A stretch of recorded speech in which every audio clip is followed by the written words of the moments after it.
you ever discovered a detail at a theme park and thought, there's gotta be a story behind that? Well, you've come to the right place. We're Amanda, Kevin, and Kim, the team behind Where in the Park, and we've spent years exploring theme parks and creating seek and find games that uncover the details that most people miss. And now we're diving into the history, stories, and secrets behind those magical details. So grab your curiosity, and maybe even a churro, and let's explore the parks together, one detail at a time. Hello and welcome back to the Where in the Park podcast. This is Kevin, and on this episode, we're continuing our journey around the World Showcase. We started this series in January with an episode all about why we even have an EPCOT theme park with a World Showcase, and have done deep dives into the details found in the Mexico, Norway, and China pavilions. Continuing our clockwise trek around the park, we're going to walk past the outpost, or the refreshment outpost, or African outpost, or simply the remains of a once-planned equatorial Africa pavilion that never was. So the next country that we are going to discuss here is Germany. As always, the Where in the Park podcast is brought to you by whereinthepark.com, where you can purchase unofficial, self-paced, seek and find games for your favorite theme parks. Order today and receive a physical game pack in the mail to play on your next visit to any of the Walt Disney World Resort theme parks, including EPCOT. We also have games for several other theme parks throughout the country. Use promo code PODCAST10 to save 10% on your first order. Okay, so Germany was one of the countries that had long been included in the list of countries for the World Showcase, even back when it was its own EPCOT satellite project that was supposed to go where the Ticket and Transportation Center is located today, across the lake from the Magic Kingdom. There was art in the 1976 annual report from Disney that showed concept for a Rhine River Cruise, with a caption on the art explaining that it would be presented to potential German sponsors. But I'll get back to that in a little bit. As far as what you see these days as you walk toward the pavilion from that outpost area, you come across the back of the Karamell-Küche shop, and if you're lucky, you'll spot Snow White ready to take photos by her wishing well. We found an allears.net article from July 31st, 2009 that refers to it as being newly added, so we'll assume that they're right and that the well showed up on or shortly before that date. Snow White is, of course, the main character from the world's first animated feature film, Walt Disney's Snow White and the Seven Dwarfs. It is based on a German fairy tale that was published in 1812 by the Brothers Grimm, which is why it's here in the Germany Pavilion. The version of the well found here isn't quite as ornate as the versions found at the Disneyland parks in Anaheim, Hong Kong, and Tokyo, and does not include the Snow White grotto like you will find at those parks. But as you continue past that section and really enter the pavilion, you will find buildings stylized on designs from the 13th and 17th centuries. Many online sources point out that the designs are based on structures found at Rothenburg, der Tauber, and some just leave it at that. Don't get me wrong, many of the iconic details in the pavilion are from Rothenburg, but this is the Where in the Park podcast, so you know I'm going to be digging in further. Just as in previous episodes in this series, I have taken our 2010 copy of the Imagineering Field Guide to EPCOT off the shelf, and the Imagineers who wrote that book point out that the buildings are inspired by locations all around Germany, which the designers have, quote, woven into a backdrop that is more evocative than literal. This means I won't be able to do a building-to-building comparison of everything in the pavilion, but I'll try to point out what the Imagineers were going for along the way. Like I had already mentioned, the first building you will come across walking clockwise around the World Showcase is the Karamell-Küche. This shop received this name in September of 2010 when it replaced the Glas und Porzellan shop, which was sponsored by Goebel, a German company mostly known for producing Hummel figurines, which they had stopped production of in 2008. The Karamell-Küche, which translates to the Caramel Kitchen, is sponsored by Werther's Original. Both Goebel and Stork, that's the name of the company that produces Werther's Original, are family-owned German companies, with Goebel having been founded in 1871 in Urslow, which these days is known as Rödental, while Stork was founded in Werther in 1903 as Werther's Sugar Confectionery Factory. I should point out that the town name is spelled the same as the candy we all know, and the candy is known in Germany by the Werther name. But that candy we in the US know as Werther's Original wasn't even sold as a named product until 1969, and it wasn't available in the United States until 1977. As for the shop in EPCOT, it spreads across two house-inspired facades that closely match an original publicized piece of concept art, and they do not appear to be directly related to Goebel or Werther's. The first building is a smaller one-floor house, while the second has two floors. Of course, this is just for looks. When you walk inside, you won't be able to go upstairs. The smaller house has beaver tail roof tiles in various shades of red, and has oriel windows on the left and right of the front door. Along the top of those windows are glass rondels, and there are a few more that show up on the sign above the door as well. The history of rondel stained glass, as well as those oriel windows, goes back to the Middle Ages. As for the glass, it was traditionally created with blown glass, but rondels can also be spun. Either way, they were often used because humans hadn't yet figured out how to create large sheets of glass. So they would create windows by piecing together several smaller round pieces of glass to be able to let light in while keeping the weather out. Some sources say the art form started in France, while others say Italy. Either way, they were also popular as windows in Germany. As for the taller building, similar to many buildings in Germany, it is half timbered starting after the first floor. There is also a timbered framed bay window with a turret roof on the building here, with some large wood carved scalloped seashells underneath each window section.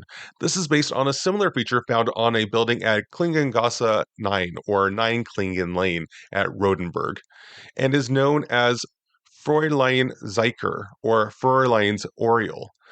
That window has a few more details not found in the park, and there are some details on the Epcot version that aren't over there in Germany.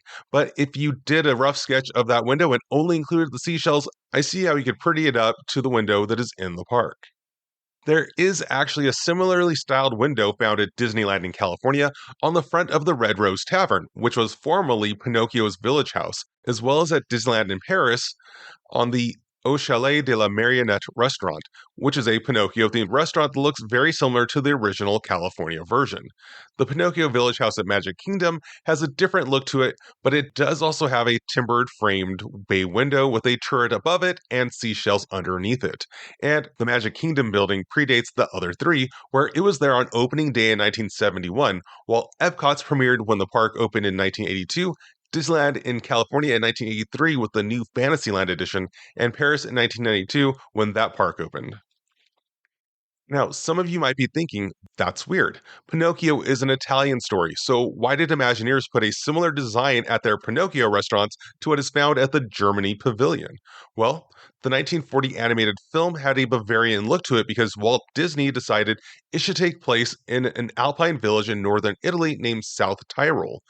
According to an article by the late Jim Korkis, the concept artist for the film, Gustav Tengren, actually went to Rothenburg to sketch concept art for the film, so the look of the film is more German than Italian. Either way, I couldn't find a seashell design underneath windows in the feature film, but I did find a piece of concept art by Tengren for Pinocchio that sold at auction back in 2020 that includes a sketch of this building. And I actually noted down that whole thing about prettying up a rough sketch to look like this window before finding the actual rough sketch. He hints at the seashells in the sketch and leaves out some of the other details that didn't make it into the parks. And the only reason why I'm confident that it's the same building is because I found an etching that an other artist had done at almost the exact same angle as Tengren's sketch, but with all the details in place. And that one is clearly marked that it's in Rothenburg, and it's clearly the same building that's still there today. Each house facade in the park has its own door that leads into the caramel shop. Above the first door you come across, there is a sign that has a painting above the name of the shop that includes some white buildings with red roofs among several trees, while the second door has a relief of two pitchers pouring white liquid together. Each of these works of art are actually based on the art found on Werther's original packaging since at least 1985. You can also see more art of the town inside the shop, only larger, included on a mural collage labeled The Werther's Original Story. Below the art of the town is text that reads, Willkommen in Werther, Deutschland, Welcome to Werther, Germany, population 11,500. That's right, this is Werther, or Werther, a small town in northern Germany, and it is surrounded by Teutoburg Forest. Now, when I first read that population, I assumed they were referring to back when the candy was invented. But according to the most recent census from 2024, they actually have a population estimated at 11,051. The population between 2001 and 2011 went from 11,740 to 11,367. So I'm going to guess that the caption was fairly accurate when it was installed in 2010 at its 11,500. But yeah, according to a German genealogy wiki back in the early 1900s, the population hovered around 2,000 people. On the top left of that mural is a painting of a large red and white half-timbered building, which includes the caption, "The Original Caramel Kitchen." It explains that the Werther's story began in 1909 in the kitchen of a quaint German home. The building is today known as the Storkhaus, and it is where Werther's Original was created by Gustav Nabel, an employee at August Stork's confectionery factory in 1909, which was 6 years after the Stork Company was founded. The building is said to have been built by Joe Friedrich Bolenius around 1760, with Stork taking over the property in 1903 as his residence, as well as an office building for his newly formed business. Today, the building is still standing and is one of the buildings of the Ravensburg Adult Education Center, which it has operated as since 1985. The art on the bottom left of the mural depicts a young man stirring caramel while a chef overlooks and is labeled a family tradition. There was an ad that came out from Werther's the same year that this was installed that had a similar looking actor wearing a matching chef's outfit. I'm not sure if this is supposed to represent August Stork looking over Gustav Nabel's work, or if it's Nabel training a young man to make caramel. I also haven't been able to find anything connecting that inventor of Werther's Original to the Stork family other than his employment. But yeah, sure. In a town of 2 to 11,000 people, I'm confident everyone's family in one way or another. Then on the top right, the painting includes ingredients found in Werther's original candies. According to the caption, which has the title The Secret, the best ingredients include, quote, real butter, fresh cream, white and brown sugar, and a pinch of salt and lots of stirring. Also represented in the art are vanilla beans and chunks of chocolate. The actual recipe for Werther's Original is a trade secret, but most people online guessing at the recipe almost always include vanilla extract. And while chocolate hasn't traditionally been a Werther's Original ingredient, from my research, the first chocolate-covered versions were released in 2010, but only in the United Kingdom. This was also the same year this art was installed in EPCOT, so maybe they were hinting at their plans to release chocolate varieties globally. When the shop opened, they did offer many items with chocolate along with caramel, like they do today. Also, chocolate is the main ingredient in Riesen, the first branded candy produced in Germany, which is also a Stork brand. And while the taller building side of the Karamell-Küche shop actually has a walkway into the next shop, Die Weihnachtsecke, which translates to the Christmas corner. This building and the one next to it weren't actually included on the original concept art. They were blocked from view by the larger building of the Karamell-Küche. The outside of the facade that includes the entrance to the Christmas corner is just off-white with an other beaver tail tile red roof. To the right is a tower with an onion dome, which in German is referred to as Zwiebelturm, and is usually found on religious buildings in southern Germany. Looking through a few hundred photos of German churches with a single tower with an onion dome top, I'm going to say the one I think this looks closest to is the Church of St. Koloman in the village of Schwangau. I like to think that one is the inspiration because of the color, interesting angles of the smaller part of the building, the circular upper windows, and the arched lower windows, and that it's next to an onion top tower. But I also like that it's actually not far from Neuschwanstein Castle, which is famously the inspiration for many of the features on the original Sleeping Beauty's castle at Disneyland in California. Also, that church in Germany has trees on each side of the building, while the one in the park has trees on either side as well. Is it a one-to-one match? No. I mean, the trees in Germany are two different full-size trees, whereas in the park we have two spiral topiary trees. But the Imagineers were clear that they were trying to avoid exact matches here, so I can see this being a loose interpretation. Either way, above the door is where you'll find the sign for the Christmas Corner, which this location has been named since 1990. From park opening until 1990, this location was named Porcelain House, and it sold porcelain items. As for today, it sells Christmas items. The current sign includes an oval with art showing a German living room on what I assume is Christmas Eve, and just a few minutes until midnight. There is a Christmas tree decorated with red ornaments, silver bells, gold and silver garland, and several lit candles. And there's a star tree topper. There's a fireplace with 3 stockings on the mantel. Each is red with blue stripes, and they have a piece of holly along the white cuffs. Christmas trees originated in Germany in the 16th century, with stars soon becoming a common tree topper, while lit candles on trees being a tradition since the 17th century. Also, holly is a plant native to Germany. On top of the mantel is a clock with the name Brian running clockwise, replacing the numbers that would normally be on a clock, starting from the 7 o'clock position up to the 11, and then the name Lily running clockwise from the 1 o'clock spot down. I couldn't find any details on this, so I don't know if this refers to a Brian Lily, a Lily Brian, or a Brian and Lily team. If you know more, please share with us. Behind the clock is a wreath. According to a Time.com article from 2018, the tradition of decorating with wreaths during Christmas is often credited to a German Lutheran pastor named Johann Heinrich Wiechern. He used evergreen trees as the base for his wreaths, but he laid them horizontally and used 4 candles to turn the wreaths into a symbol of the Advent. The idea is that you would light 1 candle each week leading up to Christmas. The art here actually includes 3 lit green candles with what looks like wreaths lying at their bases. 2 are on the mantel and 1 is on the side table next to the tree. Just a heads up, for safety reasons, I recommend not trying to recreate this fire hazard of a scene at your house. Also, on the wall are 3 black oval frames with silhouettes of the 3 members of the family, matching the number of 3 stockings on the mantel. If you would like silhouettes of your family while you're at EPCOT, you'll have to go over to the France Pavilion. Under the tree, there are some gifts that are still wrapped, as well as a red wagon with a doll, a drum, what appears to be a Pixar ball for some reason, and a rocking horse. I'm not sure what connection any of those have with Germany, if any, but toys under the tree at Christmas is on brand for the holiday. The room also has a large area rug that might include a manger with a blue star above it. It's not really clear what's going on there. It is more of a sketch compared with the detailed relief of the rest of the piece. If you know more, let us know about that too. It's inside the shop where you'll find all kinds of Christmas decor for sale, including a lot of ornaments. One of the more memorable items in the shop are the pickle ornaments. These days, they have a tree or two dedicated to pickle ornaments with a few signs on them explaining the tradition of said ornament type. It starts with, according to German tradition, and the gist is that kids are supposed to find pickle ornaments hidden on their Christmas tree, and whoever finds it first will not only have good luck, but they will also receive an extra little gift from St. Nicholas.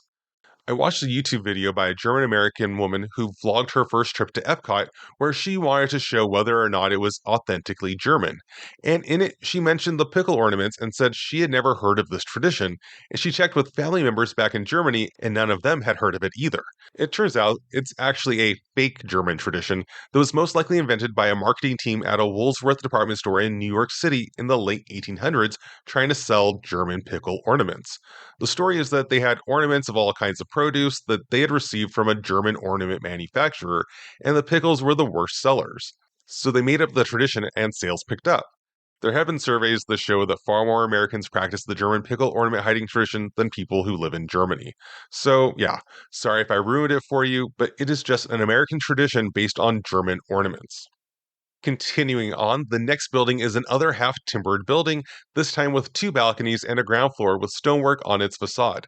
On the upper balcony, you will get to see Donald Duck being chased by a German doll with a mallet if you funnel the time energies through the glockenspiel on the Disney's DuckTales World Showcase adventure. The sign on this building lets you know that this is currently the home of Steinhaus. From when the park opened until 2019, this was a candy shop named Süßigkeiten, which is a German word meaning sweets. That original location was sponsored by Balson of America Inc., which is a snacks and sweets company that was founded in 1889. One of their biggest claims to fame includes winning a gold medal for their Leibniz butter biscuits at the 1893 Chicago World's Fair, which is a fair that we covered in detail on our episode about the history of the Ferris wheel. These days, it has a painted representation of a German beer stein on its sign, and inside the shop, they sell actual beer steins. The one on the sign has a blue flower with 5 rounded petals, along with 4 small leaves under the flower and 4 larger leaves on stems protruding from the flower. If you know which specific flower this is supposed to be, let us know. I spent a good 30 minutes trying to figure it out, and I'm pretty sure it's just a generic pretty flower. The style of the art on the sign is known as Bauernmalerei, and is a folk art associated with Germany, Austria, and Switzerland. The word is actually a compound word combining Bauern, which means peasant or farmer, and Malerei, which just means painting. In reality, peasants and farmers didn't actually have time to paint, but the name still stuck, though it is also sometimes just referred to as Bavarian folk art. As for the word Stein, it is short for the German word Steinzeugkrug, which literally translates to stoneware jug. The hinged pewter lids commonly associated with steins first appeared around 1348 when the bubonic plague hit Germany. It was believed at the time that the plague was being spread by flies, so strict laws were put in place making it where drink containers had to have lids. After Steinhaus is a beige building with a black tile roof. It has an arched doorway and one of those bay windows with a turret roof on the center of the second floor, but this time without seashells. Painted above the door is the word Weinkeller, which is German for wine cellar, and this is in fact a wine shop slash tasting bar. Now, the next building has a stair-stepped roofline, which is similar to a few of the buildings in Rothenburg, but the details along the roof lines make it pretty clear that it's based on the Romer building in Frankfurt. That building has served as the City Hall of Frankfurt for over 600 years. The facade in the pavilion has two heraldic reliefs. The one on the left might be an owl, and the one on the right appears to be an eagle with its tongue out, wings spread open, and it's wearing a crown. The building in Frankfurt also has two heraldic reliefs found underneath windows. They are proportionally larger than the versions in the park, with the shield on the left including an eagle with its wings spread, while the one on the right is very similar to the first, except that eagle has two heads. The tongues are sticking out of these eagles' heads too, but not as prominently as the one in the park. Either way, inside the building you will find Kunstarbeit in Kristall, which translates to artwork in crystal, and it is a shop featuring glasswork by the Arribas brothers. We covered them in our episode about the Mexico Pavilion, where they have another shop inside the pyramid over there.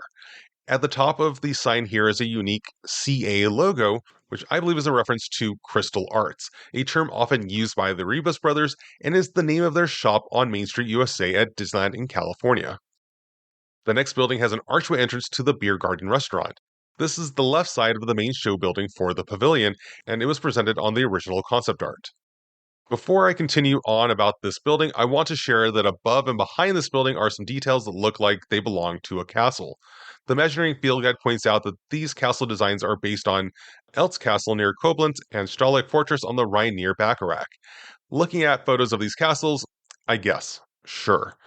It's very possible that they were inspired by those castles to translate into the generic medieval castle look that was eventually built. Personally, I think it has more elements found at Hohenzollern Castle in Biesingen in Baden-Württemberg. We'll include photos of all three on our podcast blog at whereinthepark.com/podcast so you can decide for yourself. Okay, back to the Beer Garden building. I believe this building and clock tower combination are inspired by a few different clock towers in Germany, including one in Rothenburg just a few steps away from the window that has those seashells on it. There is an other tower at what is known as the Plunline, a nice looking area with half-timbered houses, shops with ornate signage, and is an other area that inspired scenes from Pinocchio. There's also a clock tower known as Schwabenter Swabian Gate, which is in Freiburg. That also may have been part of the inspiration. The clock tower in the park is unique, though, with a cuckoo bird that comes out on the hour above the clock and young boy and girl figures that strike the bell with mallets. The boy and girl were very loosely inspired by a glockenspiel that plays at a clock in Munich, specifically the Rathaus Glockenspiel bells at Marienplatz. Honestly, though, we have seen the bird, but we have never seen the boy and girl animation. It's possible that it's no longer working. If you have seen it recently, let us know. There's another piece of concept art that I have found that looks like it was a design from way back when the entire pavilion was going to be indoors, and it shows a clock tower with two archways very similar to what is in the park today. The section where this bell and doors are located for the boy and girl to come out from shows a group of guys with trumpets and a drum, which would have made it much more similar to that Glockenspiel in Munich. To the left and right of the tower, there are several coats of arms painted on the walls, similar to how they appeared in that concept art. They weren't there when the park first opened, but versions of the crests have been on the building since at least the mid to late 80s. They represent the 16 German states, or Bundesländer, and there are 8 on each wall section. I had debated with myself whether I should go into detail on each crest, and well, it would probably be confusing to try to describe them all here. So if you want to see a full description, we'll post about it on our blog. Again, that's whereinthepark.com/podcast. As for the inside of the beer garden restaurant, it is designed to look like a Platz, or town square, in a medieval Rothenburg at night. And yeah, as far as I can tell, they nailed it. I had mentioned that the archway on the right is for the Summerfest eatery, and if you've ever walked over there, you may have noticed that it seems like a pretty grand entrance for such a small window quick service location.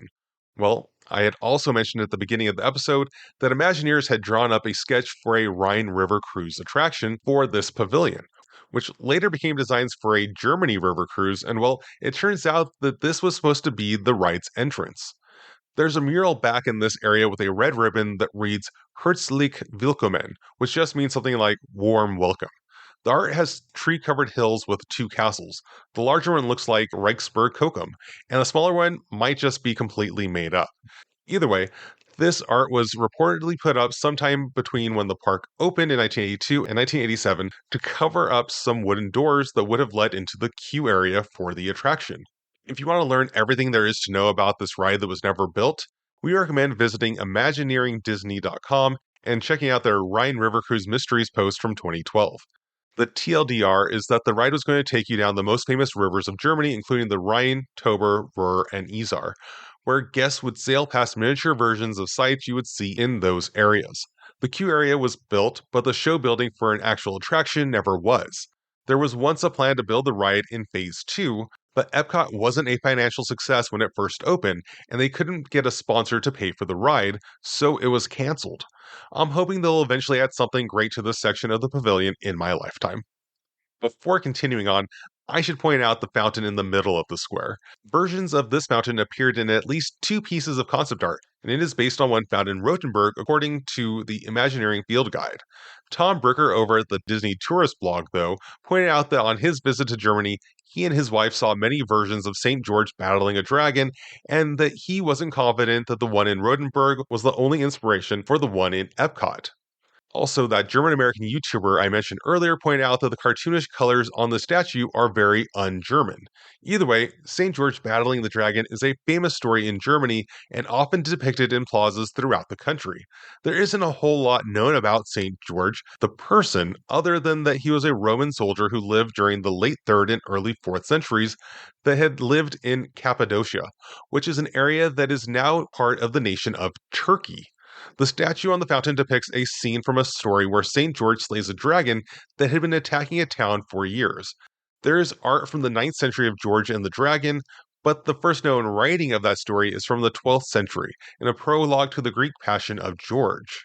It was retold in the Golden Legend, a set of stories about saints' lives that came out in the 13th century, which was a very popular text of its time. According to an article at the National Catholic Register, the story in the Golden Legend is set in Selena, Libya, a mythical town that was created for the story, while an article at St. George Greek Orthodox Church says it takes place in the area of Antalya, which is modern-day Antalya, Turkey. He became a saint after dying a martyr for his Christian beliefs in either the city of Diospolis or Lydda, current-day Lod in Israel, under Roman Emperor Diocletian. So, why is St. George a popular figure in Germany? Well, he's actually popular throughout Europe and is considered the patron saint of England. There are also at least 15 US cities named after him.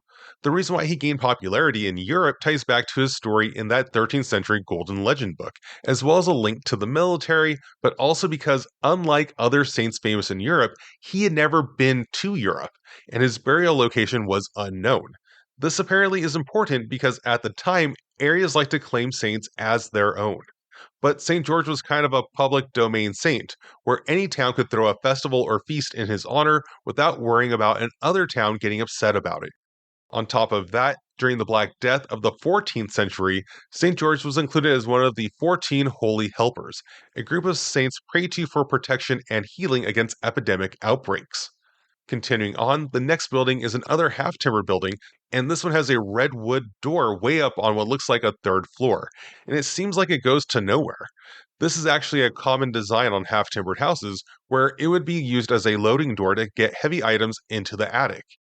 If you do a Google Street View of that same Klingengasse Road in Rothenburg that I had mentioned earlier, you'll find multiple houses with a door similar to this way up near their pointed roof lines. As for the building in the park, it has a sign letting you know that it is Der Teddybar shop.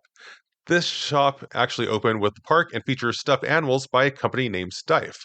This German company was founded by Marguerite Steiff, a woman who had been born with polio, who opened a felt clothing shop when she was around 30 years old. She designed her first toy 3 years later in 1880, an elephant that she had intended to be used as a pincushion.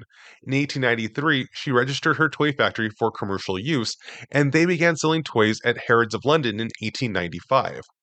Her nephew, Richard Steiff, joined the company in 1897, and he would design their first bear plush in 1902. This bear became their first sales success in the USA. In 1906, then President Theodore Teddy Roosevelt refused to shoot a bear that had been tied to a leash during a hunting trip, and a cartoonist named Clifford K. Berryman created a drawing that appeared in the Washington Post of Roosevelt refusing to shoot a cute bear, which led to Steiff's bear doll becoming known as a teddy bear, which led to the company selling almost 1 million teddy bears in 1907. Der Teddybar shop had remained closed for over 6 years after its closure during the COVID-19 pandemic, only opening briefly last year as an annual pass holder photo location to meet and greet with the character Dopey from Snow White and the Seven Dwarfs. When I started working on this episode, it was still closed, but as of July 19th, here in 2026, it has finally reopened. During its closure, you could still find Steiff products on the shelves next door at Volkun's Clocks and Crafts. This building has a cuckoo clock hanging above its door and a stained glass window of a person using a mallet on a small wooden house, which I'm guessing is also for a clock. Inside, you can purchase a cuckoo clock and possibly some stuffed animals. As I'm recording this, though, the shop will still likely be under refurbishment. According to an article on the Disney food blog from July 13th, the majority of the store is closed because of work being done on backstage restrooms. In that same article, they mentioned that they had heard that Der Teddy Bar might reopen when things get busier, and less than a week later, it opened. As for why there's a cuckoo clock themed shop at the Germany Pavilion, that type of clock was actually invented in the Black Forest in Germany, likely during the 18th century. It is, however, debated who exactly created the first one, and whether it was during the 1730s or 1740s. Either way, it happened in Germany. Immediately after the clock shop is a building with two stair-step roof lines on its left and right, and two bay windows with turret roofs with glass rondelles for windows. This location is openly inspired by a real-world location, a historical merchants hall in Freiburg known as Kaufhaus. Now, if you look up photos of this building, the version in the park is kind of the opposite of that St. George statue on the fountain. And by that, I mean the real location is brightly painted, mostly red with various colors here and there, and kind of wildly colorful with the tiles on the roof of those bay windows. We're talking red, yellow, green, orange, white, blue, and purple tiles. The building in the park mostly just has earth tones, with beige paint instead of red, a dark brown wooden balcony, and those colorful tiles are swapped with various shades of red, though none of them as bright as the red on the real building. A part of me wondered if this building had just been updated to its current look after Imagineers finalized their designs back in 1982, but I found a book from 1980 that has a color photo and it was just as brightly colored back then. The original building was built between 1520 and 1532 and had some updates over the next few hundred years, including sections rebuilt after bomb damage in 1774 and general remodeling as time went on. The current look has likely been in place since around 1924. As for the details on this building in the park, it does have some of those crests that I had mentioned earlier on the left and right sides of the building, but those sides had to be designed with some imagination because the location in Germany has buildings closely stacked on the left and right of it. Above the balcony on the face of the building are three of the four original Habsburg emperors. According to the Imagineering Field Guide, they are Philip I, Charles V, and Ferdinand I, with Maximilian I not making the cut just because he didn't fit on the smaller building. The location in Germany has all four. These men ruled Austria-Hungary and were part of a royal family that had ruled from 1273 to 1918. They are on the building in Germany because Freiburg is in the southwest of the country and was known as Further Austria. The city had pledged allegiance to the Habsburgs in 1368 and was ruled by them until 1805. Their statues in the park closely match the real-life versions. Philip I, the guy on the left, has 3 circles on the top center of his crown, which many people point to as a hidden Mickey. A similar design is on the real figure, but the bottom circle is a little more pronounced on the Disney version. Also, there is a Wikipedia entry for an artist named Hans Sixt, where these figures are listed as one of his main works. He was a wood sculptor from the 16th century from Staufen, but the majority of the art he created can be found in Freiburg, where he did most of his work. As for what is inside of the building, it is a retail shop fittingly named Das Kaufhaus, from the name of the building it was designed after. Inside the shop, you can find official EPCOT Germany Pavilion merchandise. There is a wide walkway connecting this shop to the back of the clock shop located next door. Finishing up the main part of the pavilion, there is a restroom that extends from the back of the Das Kaufhaus building. It has a few stone archways along the ground floor with beaver tail roof tiles in various shades of red similar to other buildings in the pavilion. As I'm recording this, it is behind construction walls as they're doing some work on it. Immediately after the restrooms is a large model train display. For you enthusiasts out there, the trains used here are G-scale models from Lehmann Grossbahn, also known as LGB. That company can trace its origins back to a German toy company from Brandenburg founded in 1881 by men named Ernst Paul Lehmann and Jean Eichner. The company wouldn't begin making model trains until 1968 in Nuremberg. Today, they are considered the most popular garden railway model in Europe. The display in the park was installed as a temporary addition for the Epcot Flower and Garden Festival back in 1995, but it was popular and worked as a nice transition between Germany and Italy, so they decided to keep it going. If you're wondering if all of the scale model buildings were meticulously designed by Imagineers, it actually turns out most, if not all, of the models are from kits by 2 German companies. You can do eBay photo searches to find most of the buildings located here, and you can buy them to build for your own display at home. They aren't exactly cheap. Most models are roughly between $200 and $800 each. The models are from the German brands named Pico and Pola and are sold as G-scale kits. Let's say 1 to 22.5 scale. Pico was founded in 1949 as a state-owned business in the German Democratic Republic in East Germany, while Pola was founded in 1957 by Horst Polak from Schweinfurt. A few years after Mr. Gorbachev tore down that wall in Berlin, the East German Pico brand was sold to Dr. René F. Wilfer in 1992, a man who had been a director of Pola since 1986. In 1997, just 2 years after this display was installed, the Pola line was sold to another German company named Faller, a company that still sells Pola G-scale models today. Pico is also still around, and René Wilfer and his family still own the company. The Pico 62230 Clearwater Station and Pico 62209 Grizzly Flat Station models are very similar looking to one another, and are located not too far from each other in the display in the park. The Grizzly Flats version is generally acknowledged as being based on a station found in the 1948 Disney film So Dear to My Heart, which is also the inspiration for the train station in New Orleans Square at Disneyland in California. The name, Grizzly Flats, is actually a reference to Disney Imagineering legend Ward Kimball. He had received the original station from the film set as a gift. He had been the one to decide on the design for the film, and he had his own full-sized Grizzly Flats Railroad installed in his backyard. The building itself was based on a real station, a flag stop depot, which used to be located in southeast Pennsylvania at the Pottsville branch of the Lehigh Valley Railroad. It was documented in an 1893 book named Buildings and Structures of American Railroads, as being designed by Mr. F. E. Shaw. But yeah, I point all of that out because it is not based on a German structure, but it is a Disney-related building that is sold as a kit by a German company. So that's why it's here at Epcot in the Germany Pavilion. A fun thing that Disney Imagineering does with this area is that it updates it with miniature banners to match any festivals that are occurring in the park, whether it's Food and Wine, Flower and Garden, Festival of the Holidays, or Festival of the Arts.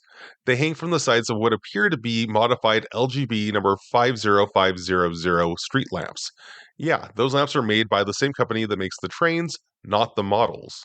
And finally, according to the real-size street signs nearby, the whole train display takes place on the Romantic Road, spanning from Fusen on the left to Wurzburg on the right. These are real city names, and the over 400-kilometer train ride between the two is actually known as the Romantic Road in Germany. Along this road, you will find the town of Rothenburg, which again inspired so much of the pavilion. And well, I guess that wraps up everything interesting I have found out about the Germany Pavilion. Is there anything that I missed? Do you have a favorite memory from this pavilion? Have you been to both EPCOT and the real world locations in Germany? Join our free private Facebook group, We're in the Park Explorers, and share with us. If you had a good time, please subscribe so you don't miss an episode. And if you have 15 seconds or more, please leave a review for this podcast at Apple Podcasts or Spotify to help other theme park fans find us. And for now, this is Kevin signing off from the We're in the Park podcast. Until next time, we'll see you somewhere in the park.